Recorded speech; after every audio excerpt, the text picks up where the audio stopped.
Hey guys, it's Miss Buck.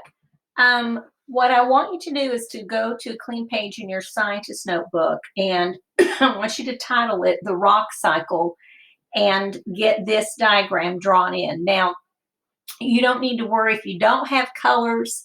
That's okay. The colors just kind of help you keep track of exactly what's going on. So I think you probably had the rock cycle a little bit when you were in elementary school. So some of this is probably just review for you. But basically, we classify rocks based on how they form. So that's the big thing to remember. It's all based on how they form. And you can start talking about the rock cycle anywhere you want in the cycle. I tend to start over here with magma and then move around, but I can start any place I want. So here's some magma as our starting point, which we know is underneath the earth. We usually associate that with being in a volcano, or we know we also associate it with being in the asthenosphere as well. And certainly when that magma is above the ground, comes out in a volcano, we consider it to be called lava. And so when that cools, all right, and that cooling can occur above the ground, but it can still occur in the ground, below the surface of the ground itself, and it can still cool off enough to solidify. So we have some magma, some molten magma, and if it cools off, whether it cools off above or below the ground, we can follow this, it forms igneous rock. Now, again, if it forms inside the earth and it's cooled off, we call that intrusive. And if it cools off above the surface, we call that extrusive.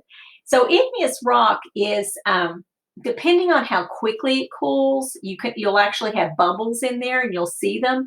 And so if it cools off really slowly, you'll kind of have less bubbles in there. But if it cools off pretty quickly, a lot of times this rock will have kind of some bubbly features in it that you'll notice. So when the magma cools off, so I'm following this arrow, it forms igneous rock. Now, if that igneous rock melts again, it's going to go right back into magma, right? So you notice that this arrow, we have it cooling and turning into igneous rock, or melting and going right back into magma.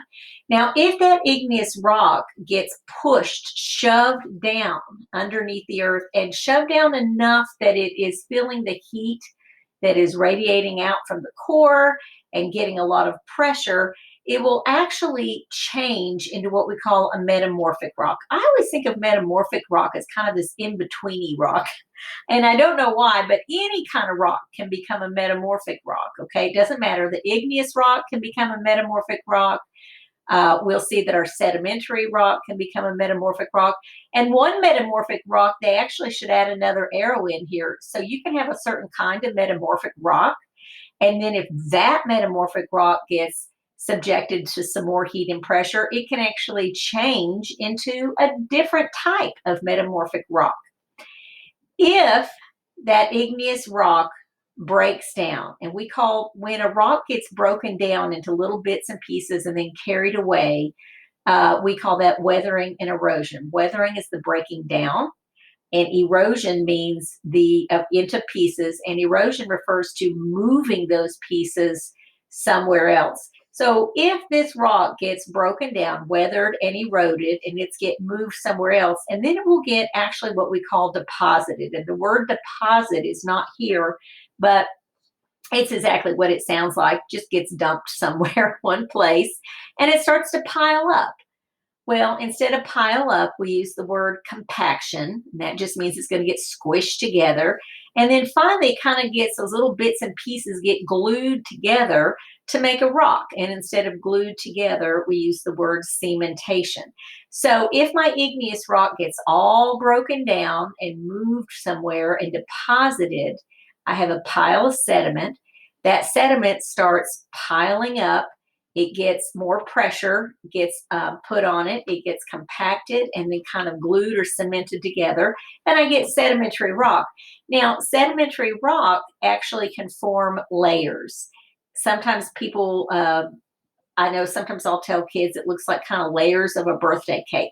So this picture right here in the diagram probably isn't a real great picture. They're just using it to say, hey, here is a type of rock called sedimentary rock. But you're going to see that sedimentary rock tends to lay down in layers. Now, because it lays down in nice layers, sedimentary rock is a great place for us to find fossils, which we'll be talking about next. And fossils are the remains of organisms, can be plant or animal, that at one time were living. We typically don't find them in igneous rock because it's too hot. They just melt. And we typically don't find fossils in metamorphic rock because there's too much heat and pressure. But sedimentary rock, we've got a chance because things get laid down in layers. We can occasionally get our fossils trapped in there and we will find fossils later. So if you are a geologist and you are going to go hunting for fossils, you're overwhelmingly, you would look in sedimentary rock. Now, if I've got my sedimentary rock and it gets shoved down underneath the earth and put into enough heat and pressure, it will, again, it's going to change slightly into this metamorphic rock. But then notice the green arrows. Any of the three types of rocks can always break back down, weather and erode back into the sediment, and the cycle can start again. So this sedimentary rock could get weathered and eroded and then turn back into the same or a different type of sedimentary rock. This metamorphic rock could weather and erode and become compacted and cemented and turn into a sedimentary rock, just as the igneous rock can too. So it's one continuous cycle. So I want you to pause the video and just make sure that you get all of this and all of the labels and all of the arrows drawn into your scientist notebook.